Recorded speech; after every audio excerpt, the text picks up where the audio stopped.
হঠাৎ রাত 10টার পরে ইচ্ছে করলো কাচ্চি খেতে। তো কাচ্চি খেতে ইচ্ছে করবে আর খাবো না, সেটা তো আর হতে পারে না। তো ঘরেই তৈরি করে নিলাম ঝটপট মজাদার চিকেন কাচ্চি বিরিয়ানি।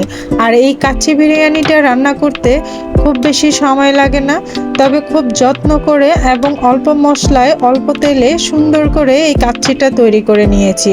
তো এই কাচ্চিটা কিভাবে তৈরি করেছি দেখতে থাকুন। আসসালামু আলাইকুম, আবার ওয়েলকাম জানাচ্ছি নতুন একটা ভিডিও দেখার জন্য। আজকে আমি চিকেন কাচ্চি বিরিয়ানি তৈরি করব। আর এই চিকেন কাচ্চি বিরিয়ানি তৈরি করার জন্য এখানে আমি মুরগির পিস নিয়েছি দুইটা, একটা রানের পিস আর একটা বুকের পিস, মানে মুরগির এক সাইড নিয়েছি। তো এটাকে আমি 4 টুকরো করে নিয়েছি, আমার ফ্যামিলির মেম্বার অনুযায়ী আমি করে নিয়েছি। তো এখন আমি এই মুরগির পিসটাকে সুন্দর করে লবণ এবং জর্দার রং তার সাথে একটু মরিচ গুঁড়া দিয়ে সুন্দর করে মাখিয়ে ভাজা করে নেব। আর এই মুরগির পিসগুলো আপনারা দেখতে পাচ্ছেন আমি কিন্তু একটু কেটে কেটে নিয়েছি, যেহেতু ফার্মের মুরগি এগুলো অনেক ভারী হয়, মানে মাংস দিয়ে ভরপুর হয়, ভিতরটা কোনো মশলা ঢুকতে চাইবে না, সে কারণে আমি কিন্তু একটু কেটে কেটে নিয়েছি। আর কাটা একটু ভারী করেই দিয়েছি, মানে যাতে ভেতর অবধি মশলা পৌঁছায়। আর তার সাথে দিয়েছি বড় সাইজের 2টা আলু 4 টুকরা করে দিয়েছি। কাচ্চিতে তো আলু ছাড়া কাচ্চি ভাবাই যায় না, কাচ্চির আলু কিন্তু বেশ মজার হয়। আর কাচ্চির আলু কিন্তু এরকম সাইজেরই হয়ে থাকে। তো আমি বড় বড় সাইজ করেই নিয়েছি, যেহেতু আমার ফ্যামিলি মেম্বার 4 জন, আমি এখানে 4 পিস আলু 4 পিস মাংসই নিয়েছি। তা এখন আমি একটা ফ্রাই প্যানে তেল দিয়ে আমি এটাকে ভাজা করে নেব, মানে মুরগি আর আলুটা ভাজা করে নেব। আর এটা একটু সময় ধরে ভাজা করে নিলেই ভালো হয়, লাল লাল করে ভাজা করলে এতে করে খেতে ভালো লাগবে এবং এর কালারটাও সুন্দর আসবে। তো এরকম হঠাৎ যদি কাচ্চি খেতে ইচ্ছে করে, আপনারা কিন্তু বাইরে তেলযুক্ত এবং অতিরিক্ত মশলাযুক্ত খাবার না কিনে ঘরেই আপনার হাতে নিজের হাতে স্বাস্থ্যসম্মত এরকম কাচ্চি তৈরি করে আপনার পরিবারকে নিয়ে খেতে পারেন। আর এটা হুট করেই কিন্তু তৈরি করা যায়। আমি কিন্তু রাত 10টার পরে এটা রান্না করেছি, তখন কিন্তু সবাই মিলে গরম গরম এই কাচ্চিটা খেয়েছি, বেশ ভালো লেগেছে। তো বন্ধুরা, আপনারাও যাতে এই কাচ্চিগুলো সহজেই রান্না করা খেতে পারেন, সে কারণেই কিন্তু আমি এটা শেয়ার করলাম। আর কাচ্চি রান্না করতে কিন্তু খুব বেশি ঝামেলা নেই, অনেক আছে ঝামেলাভাবে অনেক সময় লাগে, এইসব ভেবে কিন্তু কেউ কাচ্চি রান্না করতে চায় না। তবে আজকে আমি যেভাবে এই চিকেন কাচ্চিটা রান্না করেছি, আশা করি আপনাদের আজকের পর এই চিকেন কাচ্চি অথবা বিফ কাচ্চি রান্না করতে একটুও সময় লাগবে না, আপনাদের ভালো লাগবে। আমি যেভাবে রান্না করেছি এভাবে কিন্তু আপনারা চাইলে বিফ দিয়েও করে নিতে পারেন, মানে বিফটা আগে রান্না করে তারপরে কিন্তু বিফ কাচ্চি রান্না করতে পারেন। এতে করে কাচ্চি রান্না আরও সুন্দর হবে এবং ঝটপট তৈরি হবে, আপনাদেরও কোনো ভয় থাকবে না কাঁচা থেকে যাওয়া বা শক্ত থেকে যাওয়ার। তো আমি কিন্তু মুরগির মাংসগুলো এবং আলুটা ভাজা করে তুলে নিয়েছি, তার সাথে কিন্তু এই যে পেঁয়াজ ভাজা করে নিয়েছি, মানে পেঁয়াজ বেরেস্তা, সেখান থেকে অর্ধেকটা পেঁয়াজ বেরেস্তা উঠিয়ে রেখেছি সাজানোর জন্য, আর অর্ধেকটার মধ্যে আমি আদা রসুন দিয়ে দিয়েছি। আদা রসুনটা গরম তেলে দেওয়াতে প্রচণ্ড পরিমাণের ছিটে আসছিল, তাই পানি দিয়ে দিয়েছি। এখন আমি ভালো করে একটু কষিয়ে নিয়ে তার মধ্যে এই তো মরিচ গুঁড়া দিয়ে দিয়েছি 1 চা চামচের মতো। আমি আজকের কাচ্চিটা আমি যেহেতু আমার ফ্যামিলির জন্য করছি, সামান্য একটু ঝাল করছি, আপনারা চাইলে ঝালের পরিমাণ আরও কমিয়ে দিতে পারেন। তো এই পর্যায়ে দিয়ে দিচ্ছি সামান্য 1/2 চা চামচের মতো গরম মশলার গুঁড়া। এখানে সব কিছুই আছে, মানে বিরিয়ানির মশলার মতো সব মশলা এখানে দেওয়া আছে। এরপর আমি দিয়ে দিচ্ছি এর মধ্যে টক দই। টক দইটা অবশ্যই দেওয়ার চেষ্টা করবেন। টক দই এখানে আমি 3 টেবিল চামচের মতো ব্যবহার করেছি। আর সাথে দিয়ে দিচ্ছি স্বাদ অনুযায়ী লবণ। লবণটা অবশ্যই মাংসে যাতে প্রবেশ করে আর বেশি লবণাক্ত না হয়ে যায় এবং কম লবণও যাতে না হয় সেভাবে দেওয়ার চেষ্টা করবেন, এতে করে খাওয়ার স্বাদ দ্বিগুণ পাবেন। এবার দিয়ে দেব বিরিয়ানি মাংসের মশলা, এখানে 1 টেবিল চামচের মতো দিয়ে দেব। আপনারা চাইলে আরও 1/2 টেবিল চামচের মতো দিতে পারেন, তবে 1 টেবিল চামচই যথেষ্ট, যেহেতু আমি গরম মশলা আমি আমার নিজের হাতের করা গরম মশলা দিয়েছি, সেটাও কিন্তু বিরিয়ানিতে দেওয়া যায়, তো সেই কারণে বিরিয়ানির মশলাটা একটু কম দিয়েছি। আর আজকে কিন্তু আমি 1/2 কেজি চালের বিরিয়ানি রান্না করব, মানে কাচ্চি বিরিয়ানি। তো সেই ক্ষেত্রে মশলাটাও পরিমাণ মতোই দিয়েছি। অতিরিক্ত মশলায় কিন্তু খাবারের স্বাদ নষ্ট হয়ে যায় এবং খাবারের টেস্টও ভিন্ন হয়ে যায়। তো আমি কিন্তু আমার যতটুকু প্রয়োজন অনুযায়ী মশলা ব্যবহার করেছি। আপনারাও আপনাদের পছন্দ এবং টেস্ট অনুযায়ী আপনারা অবশ্যই মশলা ব্যবহার করবেন। তো এই পর্যায়ে কিন্তু ভাজা মাংস এবং আলু দিয়ে দিয়েছি, আলুটাও দিয়েছি কারণ আলুটা যে বড় সাইজের নিয়েছি মাংসের সাথে সাথে সেদ্ধ হবে।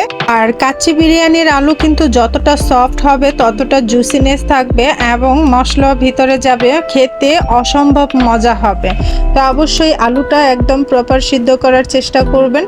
তো আমি এই কারণে কিন্তু এই মুরগির সাথে দিয়ে দিয়েছি আর এটাকে ঢাকা দিয়ে 5 মিনিটের মতো আমি কষিয়ে নিয়েছি এবং ঢাকাটা উঠিয়ে 5 মিনিট পর আমি কিন্তু এখানে কাঁচামরিচ কিছু অ্যাড করেছি।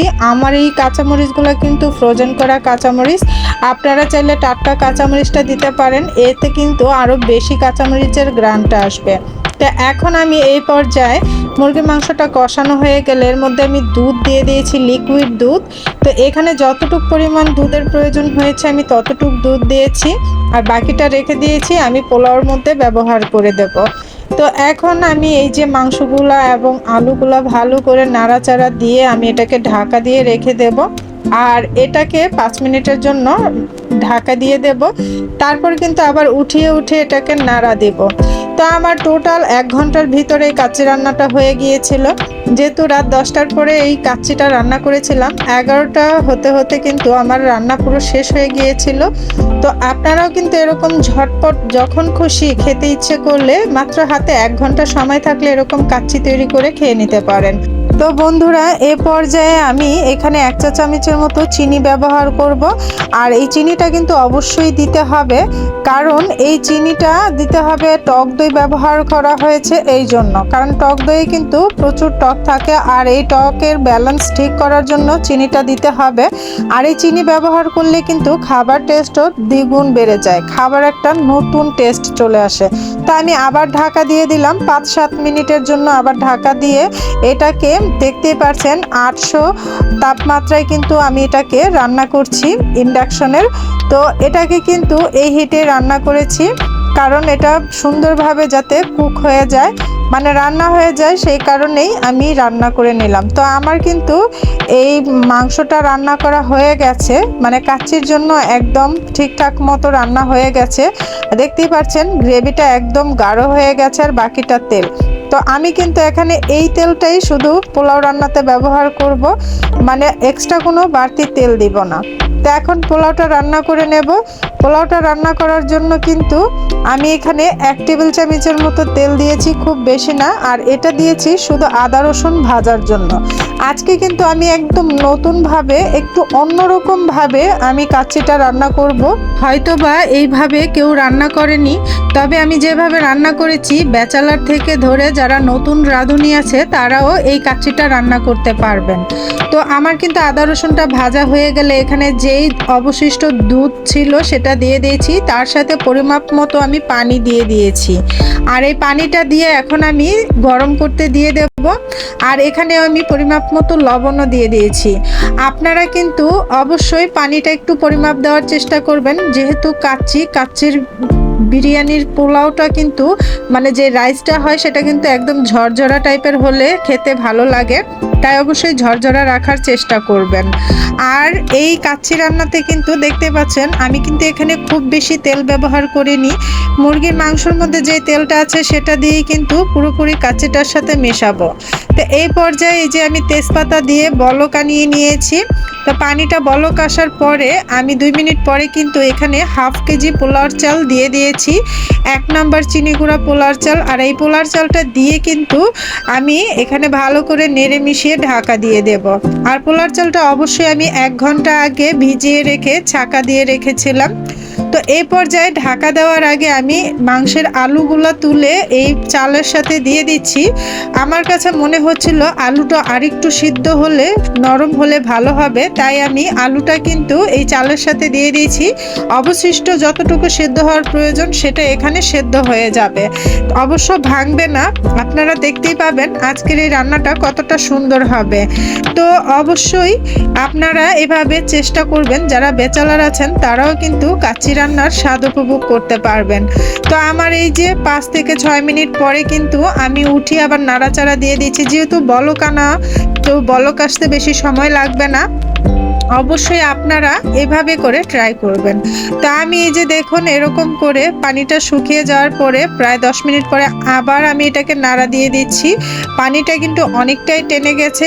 আর এ পর্যায়ে কিন্তু ভিডিওটা আমি একটু স্কিপ করে দিয়েছি, না হলে অনেক বেশি লং হয়ে যাচ্ছে। তো লং ভিডিও তো সবাই একদম ধৈর্য ধরে দেখতে পারে না, তো আমি একটু কেটে দেওয়ার চেষ্টা করেছি, তারপরেও যথেষ্ট বড় হয়ে গেছে। তো আপনারা ক্ষমা দৃষ্টিতে দেখবেন। আর যদি আজকের এই রেসিপিটা ঠিকঠাক মতো শিখতে চান অবশ্যই একটু ধৈর্য ধরে দেখবেন। ভালো জিনিস ধৈর্য ধরে দেখে শিখলেও লাভ আছে। তো এইভাবে করে এই যে পোলাওটা এখন কিন্তু প্রায় 70% সেদ্ধ হয়েছে, মানে 70%, 30% বাকি রয়েছে। এ পর্যায়ে আমি মাঝখানে এই যে গর্ত করে আমি কিন্তু মাংস এবং মশলা সব কিছু দিয়ে দিয়েছি। আর এখন চারিপাশ থেকে পোলাওগুলা দিয়ে মাংসটা চাপা দিয়ে দেব। মাংসটা চাপা দিয়ে আমি রেখে দেব যতক্ষণ না পর্যন্ত পুরোপুরি পোলার চালগুলো সেদ্ধ হয়ে যাচ্ছে, ততক্ষণ পর্যন্ত আমি এটাকে চাপা দিয়ে রেখে দেব। তো এই চাপা দেওয়ার সময় কিন্তু অবশ্যই ঢাকনার ছিদ্রটা, মানে ফ্রাই প্যানের যে ছিদ্র থাকে ঢাকনার মধ্যে, ওই ছিদ্রটা অবশ্যই বন্ধ করে দেওয়ার একটু চেষ্টা করবেন। এতে করে সুন্দরভাবে একদম ঝরঝরাভাবে পোলাওটা সেদ্ধ হয়ে যাবে। তো এই তো আমি কিন্তু একদম ঠেসে ঠেসে একদম চাপা দিয়ে দিচ্ছি। তো এভাবে করে চাপা দিয়ে আমি এখন আরেকটু সুন্দর করার জন্য, মানে একটু সুন্দর কালার আনার জন্য আমি এই যে একটু এখানে জর্দা রং আমি একটু দিয়ে দিচ্ছি। জর্দা রং কিন্তু এই যে সামান্য করে দিয়ে দিলাম, এতে করে রাইসগুলো সুন্দর কালার হবে, দেখতে ভালো লাগবে। তার উপরে একটু বেরেস্তা দিয়ে দিলাম। আর এই বেরেস্তাটা কিন্তু দিয়ে এই যে একদম ঢাকা দিয়ে দিয়েছি। আর যে ছিদ্রটা আছে এটা কিন্তু আমি অফ ক্যামেরায় এই যে বন্ধ করে দিয়েছিলাম। এখন আমি 10 মিনিট পরে একটু উঠিয়ে ঘি দিয়ে দিলাম।